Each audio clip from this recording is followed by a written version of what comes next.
अल्लाह के नाम से जो बड़ा ही मेहरबान और रहम करने वाला है।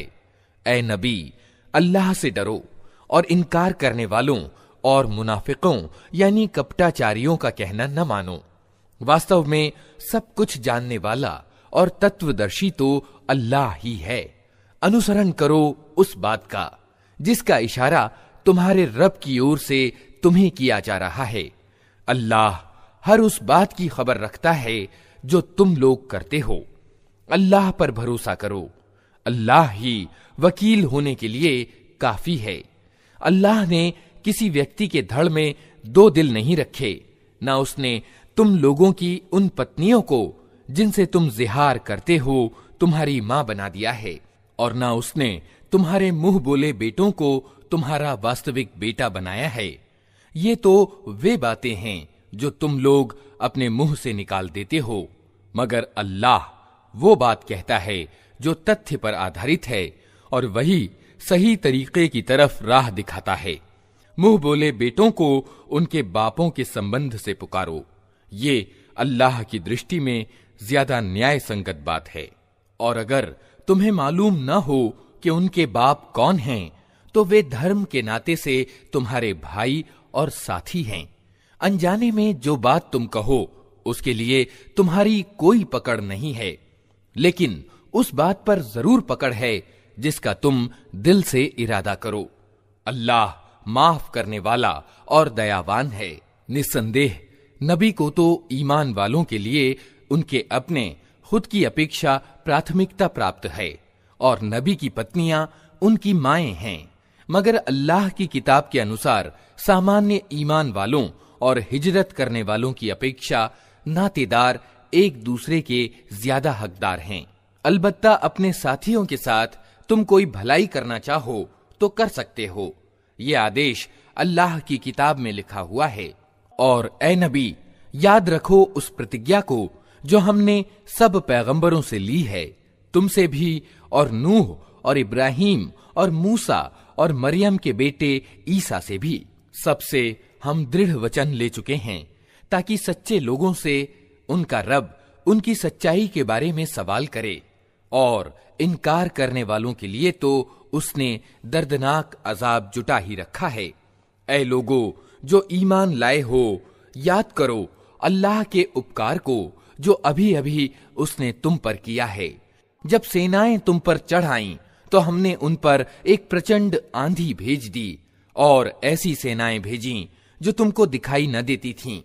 अल्लाह वो सब कुछ देख रहा था जो तुम लोग उस समय कर रहे थे, जब दुश्मन ऊपर से और नीचे से तुम पर चढ़ आए, जब डर के कारण आंखें पथरा गईं, कलेजे मुंह को आ गए, और तुम लोग अल्लाह के बारे में तरह तरह के गुमान करने लगे। उस समय ईमान लाने वाले खूब आजमाए गए और बुरी तरह हिलाकर रख दिए गए। याद करो वो समय जब मुनाफिक यानी कपटाचारी और वे सब लोग जिनके दिलों में रोग था स्पष्ट रूप से कह रहे थे कि अल्लाह और उसके रसूल ने जो वादे हमसे किए थे वे धोखे के सिवा कुछ न थे। जब उनमें से एक गिरोह ने कहा कि ए यसरिब के लोगों, तुम्हारे लिए अब ठहरने का कोई मौका नहीं है, पलट चलो। जब उनके कुछ लोग ये कहकर नबी से रुखसत मांग रहे थे, हमारे घर खतरे में हैं, हालांकि वे खतरे में न थे। वास्तव में वे युद्ध के मोर्चे से भागना चाहते थे। अगर शहर के किनारों से दुश्मन घुस आए होते और उस समय इन्हें उपद्रव के लिए निमंत्रण दिया जाता तो ये उसमें जा पड़ते, और मुश्किल ही से इन्हें उपद्रव में सम्मिलित होने में कोई संकोच होता।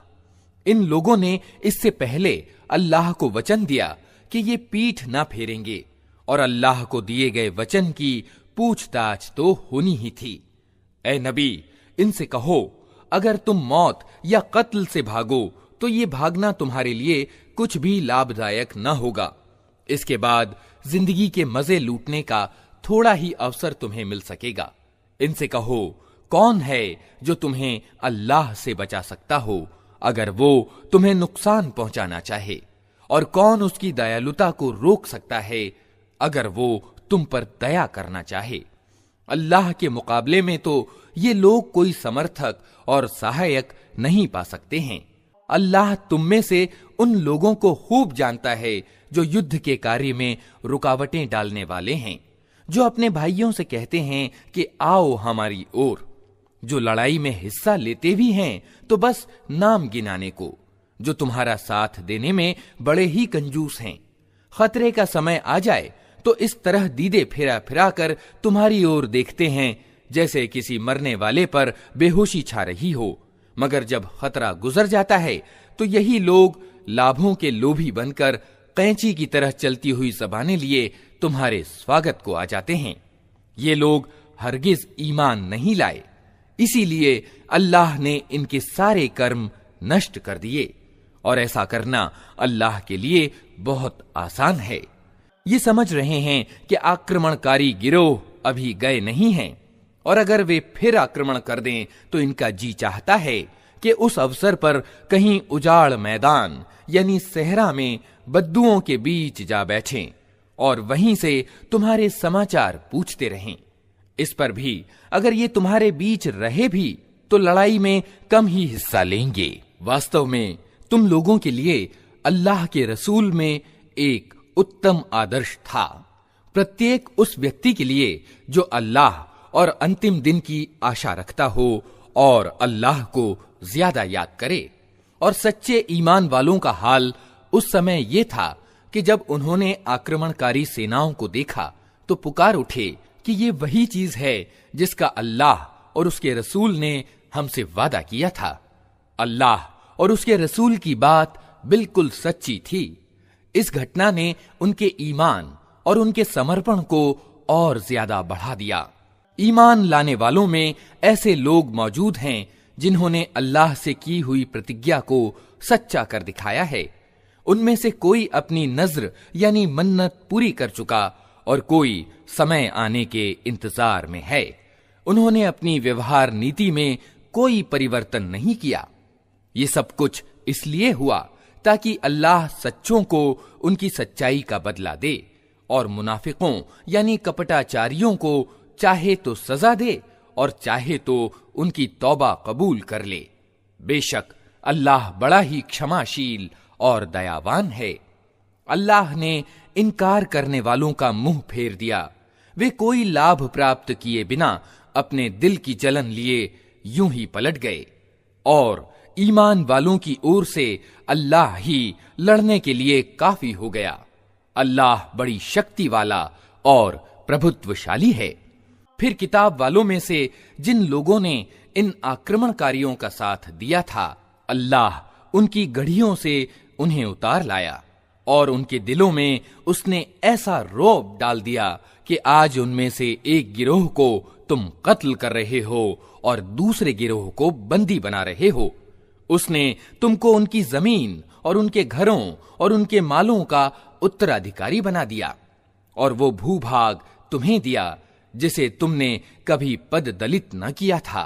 अल्लाह को हर चीज की सामर्थ्य प्राप्त है। ए नबी, अपनी पत्नियों से कहो, अगर तुम दुनिया और उसकी शोभा चाहती हो तो आओ, मैं तुम्हें कुछ दे दिलाकर भले तरीके से विदा कर दूं। और अगर तुम अल्लाह और उसके रसूल और परलोक यानी आखिरत के घर के इच्छुक हो तो जान लो कि तुम में से जो उत्तमकार हैं, अल्लाह ने उनके लिए बड़ा बदला तैयार कर रखा है।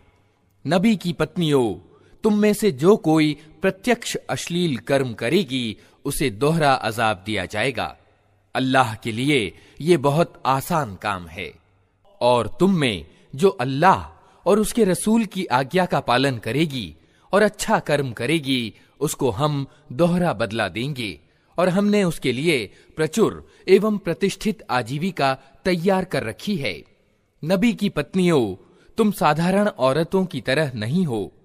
अगर तुम अल्लाह से डरने वाली हो तो दबी जबान से बात न किया करो कि दिल की खराबी में ग्रस्त कोई व्यक्ति लालच में पड़ जाए, बल्कि साफ सीधी बात करो। अपने घरों में टिक कर रहो और विगत अज्ञान काल की सी सजधज न दिखाती फिरो।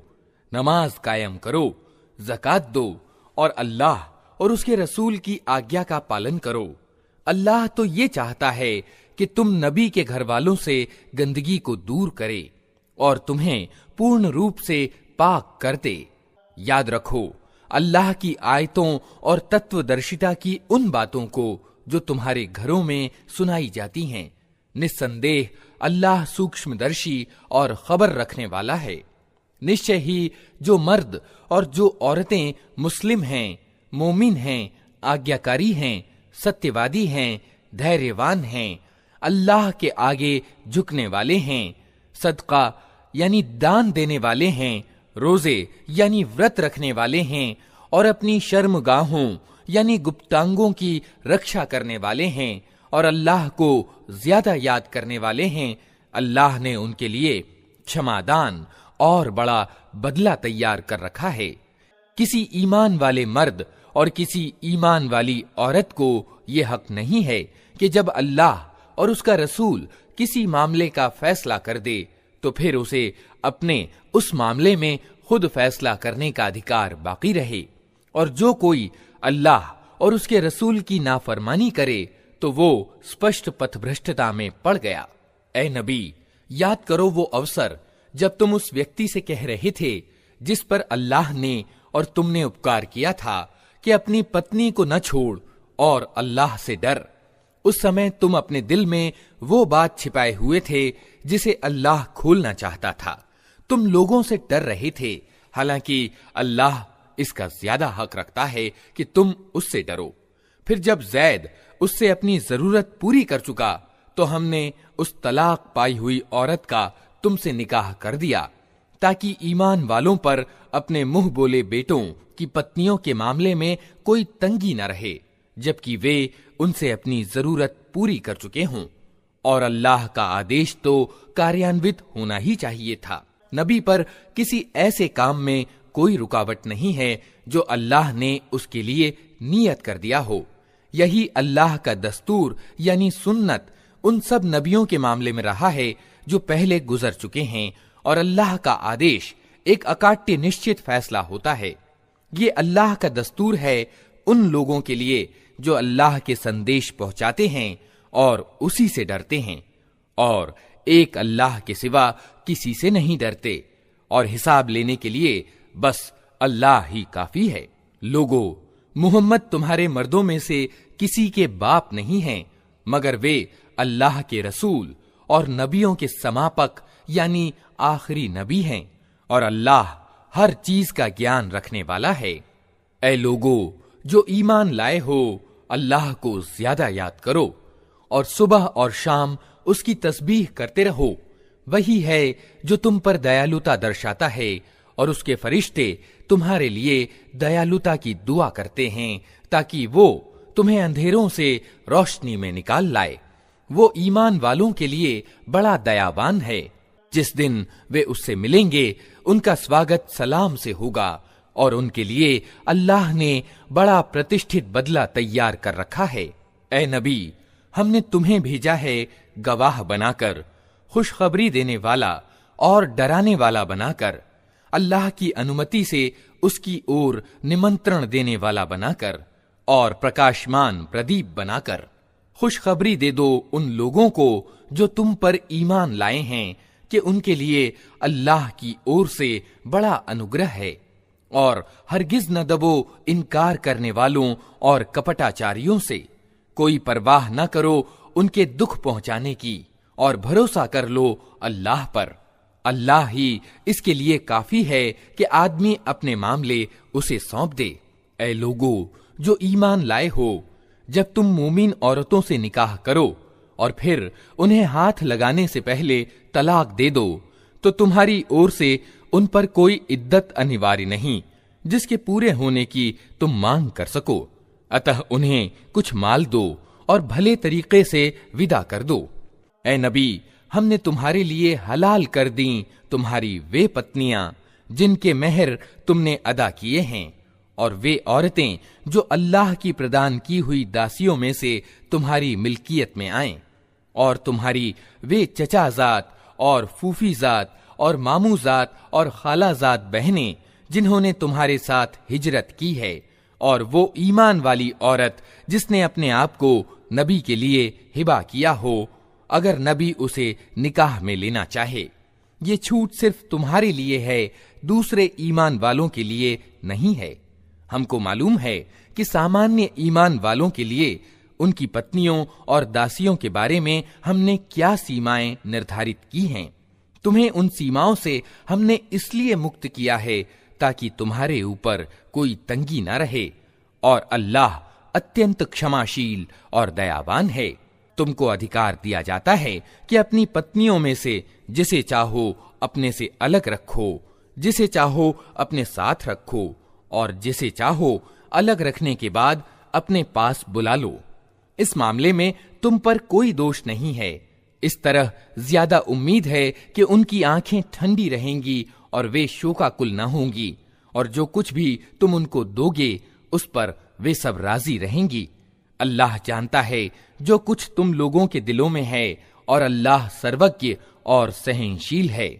इसके बाद तुम्हारे लिए दूसरी औरतें हलाल नहीं हैं, और न इसकी इजाजत है कि इनकी जगह और पत्नियां ले आओ, चाहे उनकी सुंदरता तुम्हें कितनी ही पसंद हो।